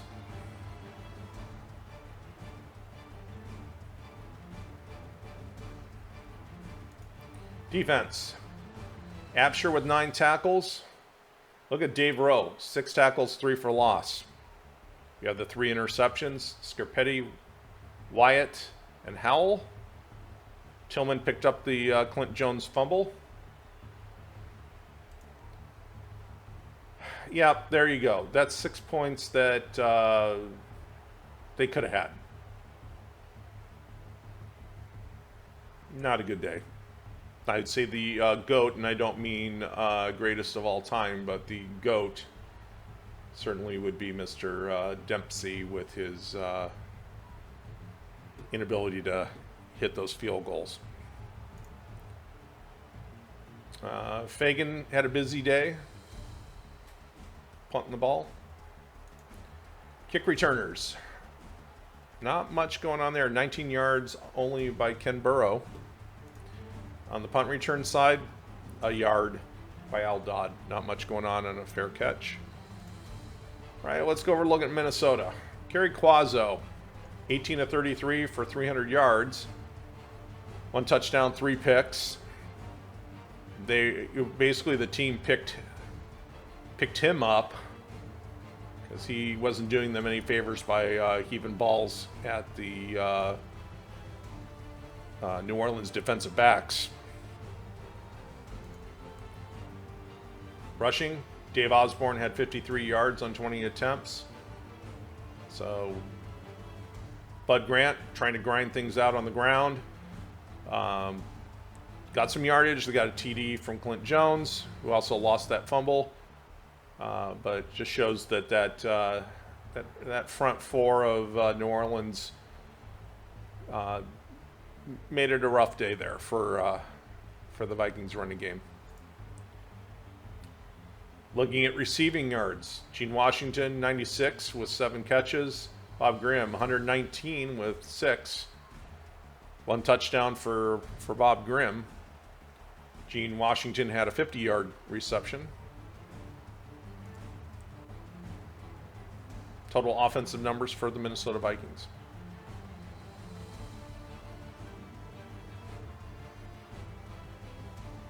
Not including the 3 completions Gary Quazzo made to the New Orleans defensive backs. Defense. Winston with 8 tackles led the way. Eller and Marshall were busy tackling for loss. Eller got 2 sacks. Alan Page had 2 tackles, 1 for a loss. Cox missed a field goal, but otherwise was good. McNeil, 35-yard average, not great. Did have a 41-yarder, which was probably inside the 20 and a fair catch. Weston Jones. Charlie West had a 33-yard return. Punt returners, not much. 3 fair catches by Charlie West. All right. Well, there we go. 7-point difference, but Minnesota came out on top. Now we go down to a classic AFC or AFL matchup. Oakland versus San Diego. The Raiders and the Chargers. Let's look at those highlights. 11:01 in the first. Partee to kick. Oh, it's Mike Mercer. Excuse me. Mercer's 39-yard attempt is good. Partee is their punter. 7:30 left in the first. Is that... oh, Raymond Chester got that ball from Daryl LaMonica. I was going to see if LaMonica was starting or if it was Blanda. 9:29 left. 4th and 9. LaMonica hit Sherman for the first down. 6:53 in the second. The Oakland drive stalls and Blanda splits the uprights. Oh, no, he didn't. It was wide right. That got me fooled there. 2:27 in the second quarter. Hadel back to pass for the Chargers. He's got Gary Garrison, and the ghost is off. Takes it down to, looks like the 7-yard line. Let's see what Chargers can do here. Hadel back. Hits Willie Frazier in the end zone. Touchdown. San Diego 10, Oakland 7. Minute 12 left in the second quarter, and LaMonica is airing it out, and there goes Warren Wells. See you later. Touchdown, Raiders. 42-yard bomb from LaMonica to Warren Wells. He is a burner. 5:51 in the third. Blanda's lining up another field goal. And he's wide right. Oakland 14, San Diego 10. San Diego has ball. Hadel avoids the sack. Hits Garrison in the end zone. Touchdown, San Diego. The cannon is going off in San Diego Stadium. 9:52 left in the fourth quarter. Eichscheid punts. It's blocked. And it goes out of bounds at the Oakland 18. Chargers. Well, they can't get it going anywhere. So, again, Mercer's kick is good. San Diego 20. Oakland 14. 4:41 left in the fourth quarter. Hadel hits Bambi, Lance Allworth. And the greatest wide receiver in AFL history hauls it in for the touchdown. 27-14 Oakland. 4:04 left. LaMonica back. Hits Bolitnikoff on a 4th down. Oakland moves it down. 2:37 left. LaMonica hits Wells in the back corner. Touchdown, Raiders. This is a game. 54 seconds left. And Raymond Chester gets the first down for 11 yards. Last chance for LaMonica and the Raiders. He's back. He's looking. And he hits Bolitnikoff. Touchdown with 26 seconds remaining. Oakland pulls ahead. 28-27. 5 seconds left. Hadel back to pass. He's looking. He's got to be looking for either Garrison or Allworth. Oh. That will be your game. Now that is the game we've been looking for. The Raiders 28, San Diego 27. That's the game we've been looking for. That is our so far our best game of the week. LaMonica is your MVP. Let's look at the stats. Ace teams went back and forth. They were airing it out. And when you have receivers like Biletnikoff and Wells on Oakland and Garrison and Allworth with San Diego, and you got two quarterbacks that can put the ball in the air and get it downfield, you know you're going to see a lot of those long bomb, all or nothing passes. LaMonica, 22 of 44, 322, 4 touchdowns, only 1 sack. Great line. In the last few games, this is the best looking quarterback performance we've seen so far. All right, looking at the rushing numbers for Oakland, 57 yards by Dixon. And look at those receiving numbers. Biletnikoff and Wells, 138, 127. And they combined for 3 touchdowns. And they weren't cheapies. They weren't, nickel and dimes. 42-yarders, 38-yard longest for Biletnikoff. Warren Wells in his time, unbelievable wide receiver. Great pairing with Biletnikoff, as you can see. I mean, that was an exceptional 1-2 punch.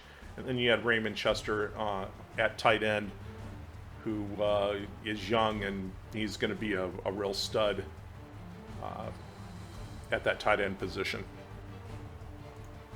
Here's your Oakland offense numbers.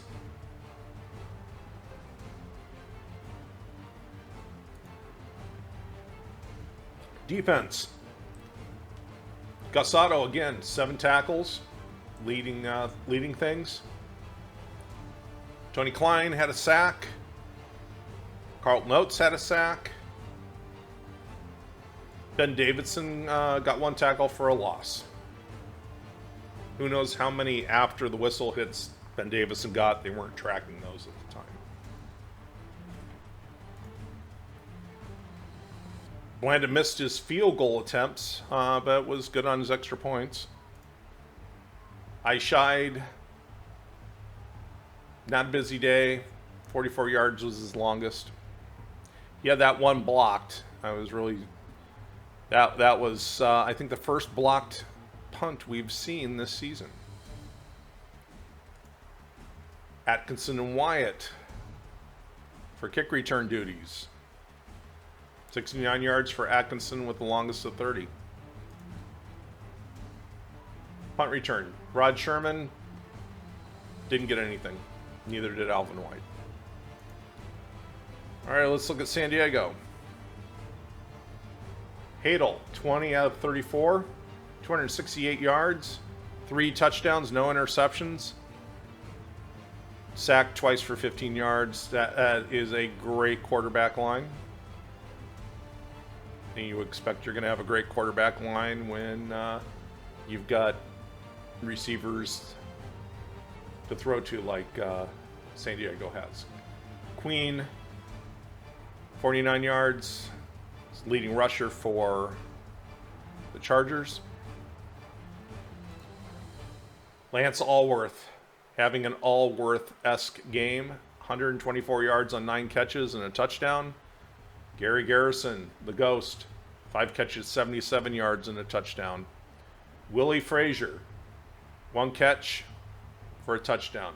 Frazier, Garrison, Allworth. That's as a good receiving, starting receiving group right there. Total offense numbers for the San Diego Chargers.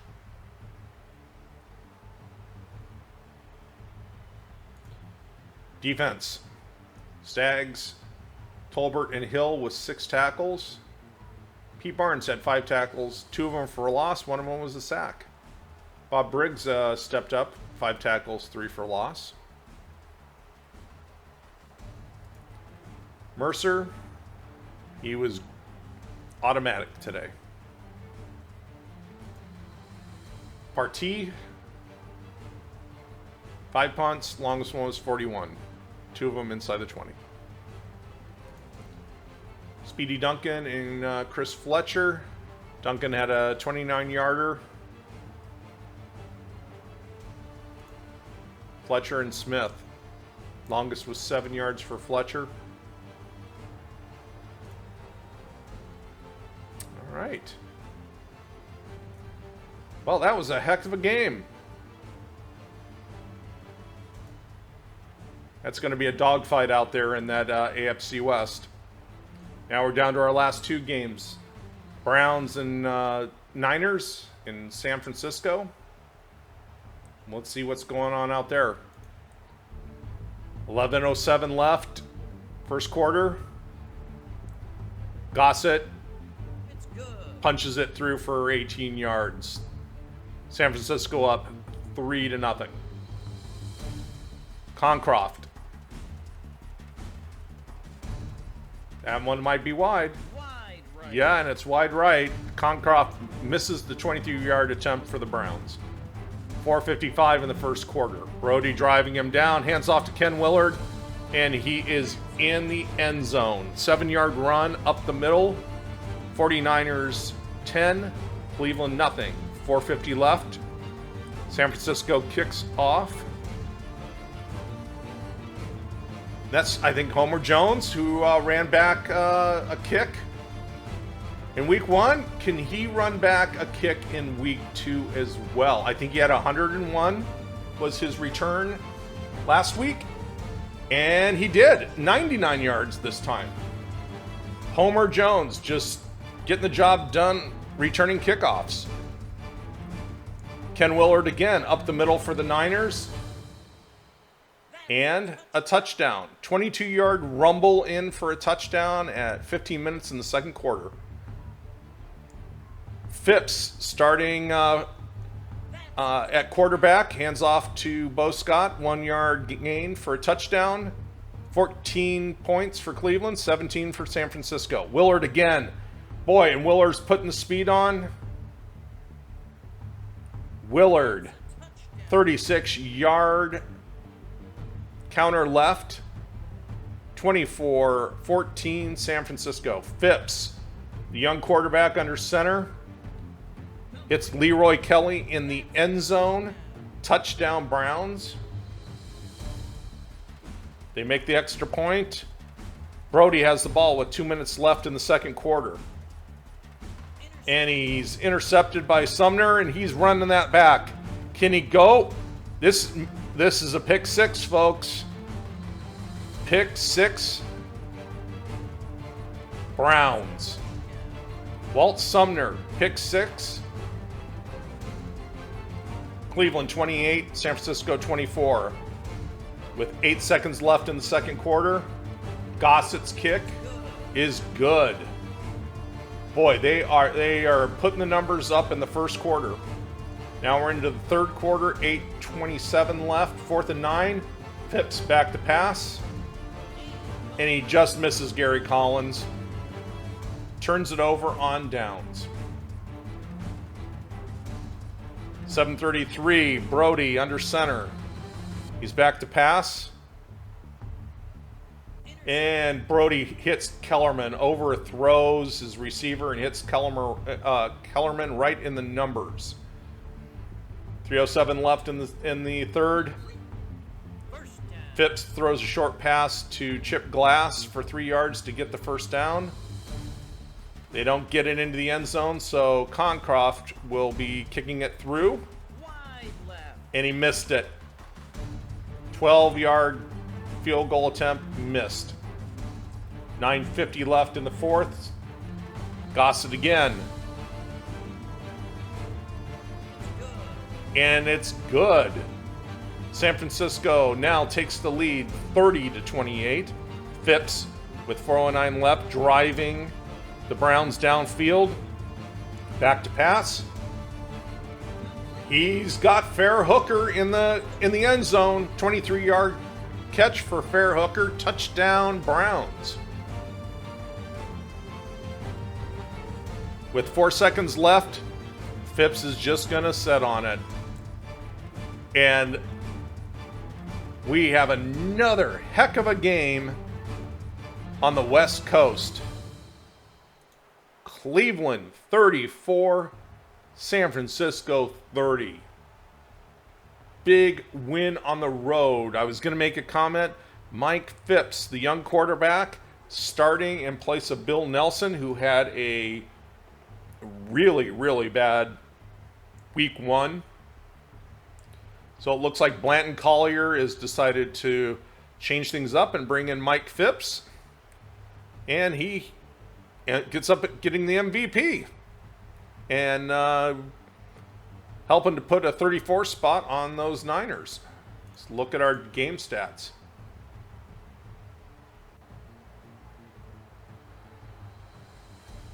Yeah, San Francisco turned the ball over twice. And you had that pick 6. Phipps in his MVP performance, 15 out of 22, 252 yards, 2 touchdowns, no picks, 1 sack for 7 yards. Didn't really make a mistake.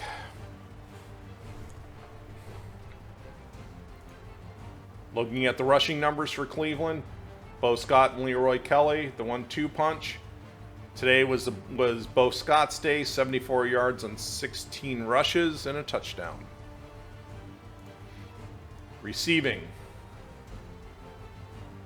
Kelly had 4 for 70 and a touchdown. Morin, 99 yards. Fair Hooker, 3 catches, 37 yards, and that touchdown. It had 23-yard reception. Phipps to Hooker. Here's your offense numbers for Cleveland.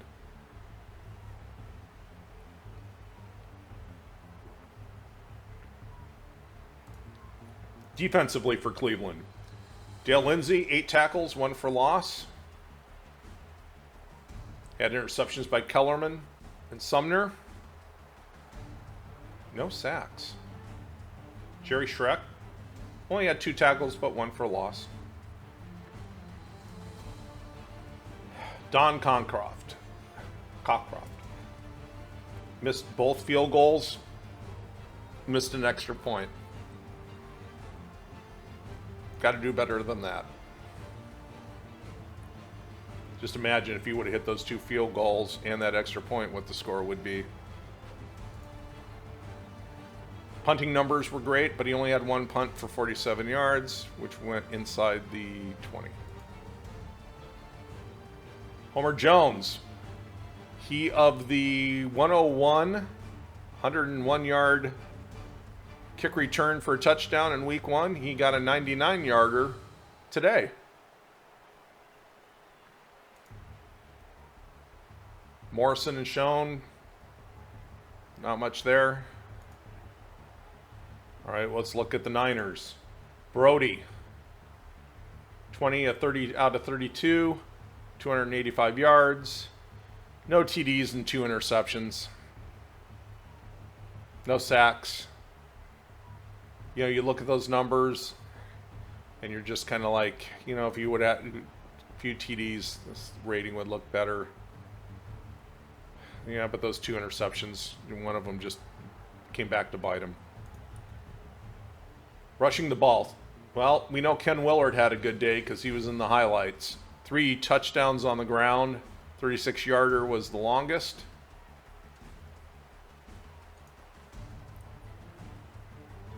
Cunningham, 97 yards out of the backfield.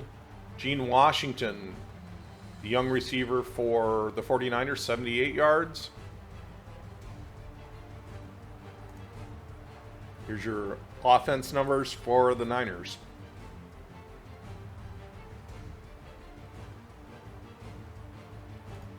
Defense.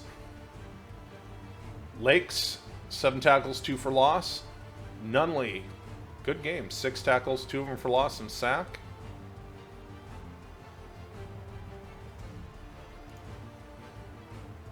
Gossett, he hit everything today.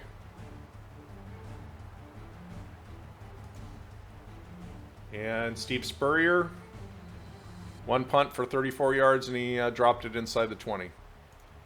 Kick returners. Tucker and Taylor. Punt returners, Taylor and Fuller. All right. Well, that was a great game. So we went from some of these just, well, we won't talk about that 0-0 tie, but 7-14, 13-10. Then we got 28-27, 1 point win. 34-30, 4-point win. Lots of offense there. All right, our last game of week 2. Washington Redskins going into St. Louis, Busch Stadium. Looks like it's a windy day there. Let's see who comes out on top here. 14-13 in the first quarter. Jimmy Hart back to pass for the Cardinals. He hits Gilliam and he fumbles it up. Pat Fisher grabs it and returns it back for a few yards. Washington's ball on the 39. Jurgensen under center for Washington. Hands off to Larry Brown, and he slices through that Cardinal defense. Touchdown, 7-0 Washington. Jimmy Hart drives him down. Pass off to Gillian. He slides into the end zone. Touchdown, Cardinals. But they missed the extra point, 7-6 Washington. Washington trying a long field goal in the wind. And he gets it through. Kurt Knight gets it through. 46-yard attempt. Washington 10, St. Louis 6. Jurgensen. 5:15 in the second quarter. Hands off to Brown again. And he slices through. Off tackle. 24-yard run. Touchdown, Washington. 1:07 left in the second quarter. Hart hits MacArthur Lane on the screen. Touchdown, Cardinals. 12 seconds left in the second quarter. Hart back. Looking. He throws. And he hits Williams. 36-yard bomb by Jimmy Hart to Dave Williams. The Cardinals take the lead. Third quarter. Jim Bakken is good on a 37-yard attempt. 23-17 St. Louis. But Sonny Jurgensen's got the ball. And I don't know what happened there. 1 yard loss. They turned it over on downs. 4:03 in the third. Hart looking. He's got Gilliam again, and he is in the end zone. 54-yard strike from Jim Hart to John Gilliam. 30-17 St. Louis. Bakken.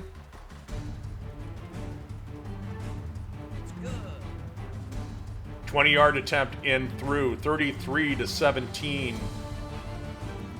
11 minutes in the fourth quarter. Jurgensen back to pass. And he hits Nate right in the chest with the pass.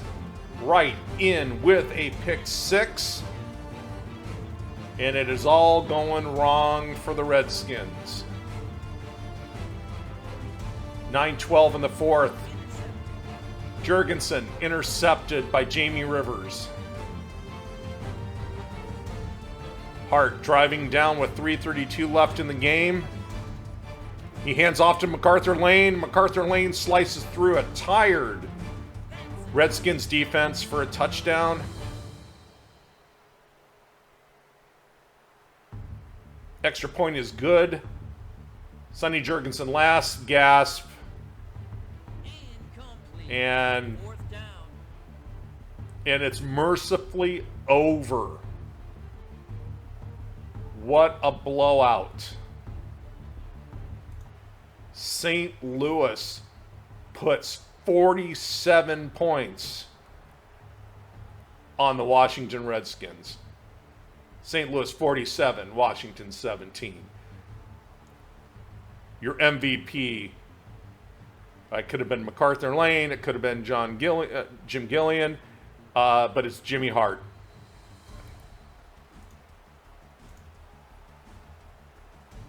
Yep, that was an ugly game by the Redskins.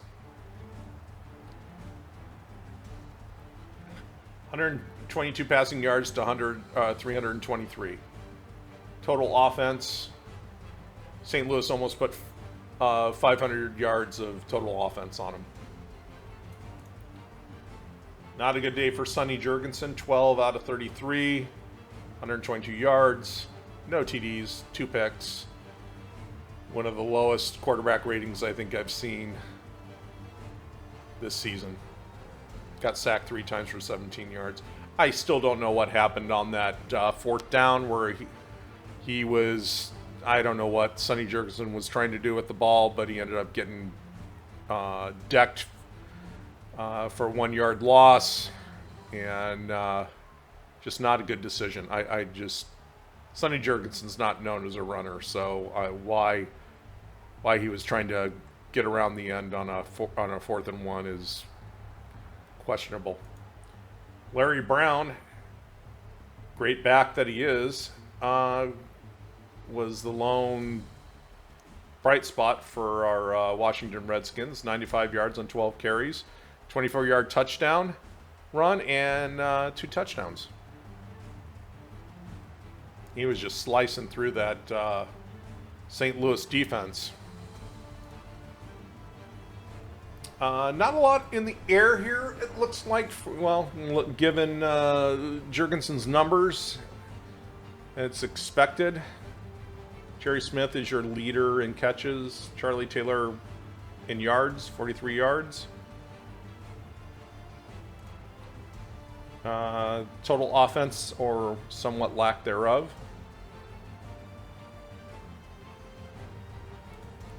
Defense. Yep, Pat Fisher was doing a lot of tackling today because St. Louis was getting past the linebackers with MacArthur Lane and Gilliam. So putting a lot of pressure on Pat Fisher. He's a good cornerback. Chris Handberger, 12 tackles. Marlon McKeever, Floyd Peters, they got some tackles for losses. John Hoffman, the only 2 tackles we got were for loss. Fisher picked up a fumble. But they were a tired group by the 4th quarter. Kurt Knight did his job.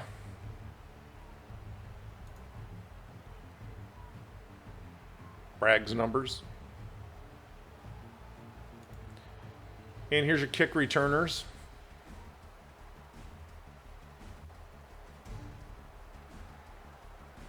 Punt returners, Harris and Roberts. All right. Let's look at St. Louis. Jimmy Hart, big day. 36, 323 yards, 4 touchdowns. No sacks, no interceptions. MacArthur Lane, 116 yards on 18 carries and a touchdown, 45-yard run. Johnny Rowland, he had a 14-yard run, got 38 yards.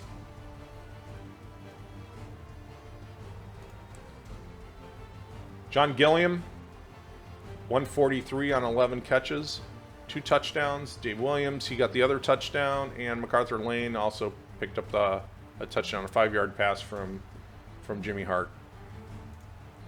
Here's your offense numbers for the Cardinals.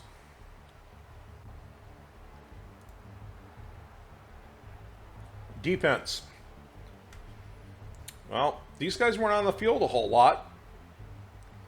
So Chuck Walker, good day for him. 3 tackles, 3 of them for loss, and 2 of them were sacks.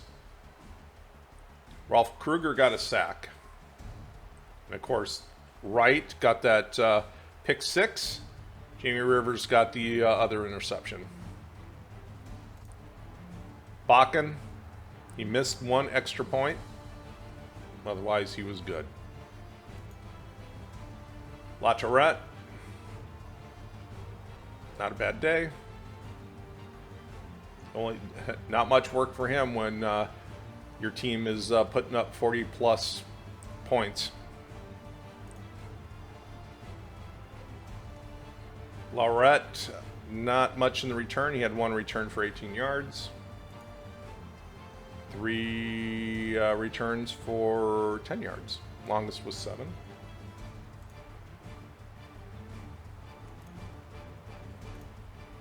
And that wraps up week 2 of the 1970 NFL season in Pro Football Strategy 2023, available on Steam. We'll go back here. Let's look at our standings. Well, dogfight in the NFC East. Washington still hasn't won. Central Division, everybody's even. Western Division, Atlanta, LA, San Francisco, New Orleans still looking for their first win. Surprising New York Jets are 2-0. Pittsburgh still unbeaten. And Oakland 2-0.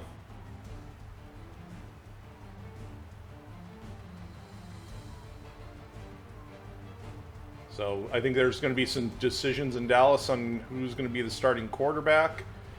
Lots of questions in Washington. That's, like I said, a team trying to figure out its identity. They just seem to be adrift. I think everybody's expecting this is just going to be a brutal division.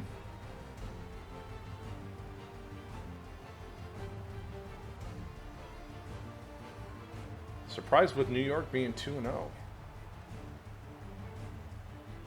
We'll see what happens here. Pittsburgh, Houston, Cleveland, Cincinnati. Cincinnati, I was thinking, would have a better record. And then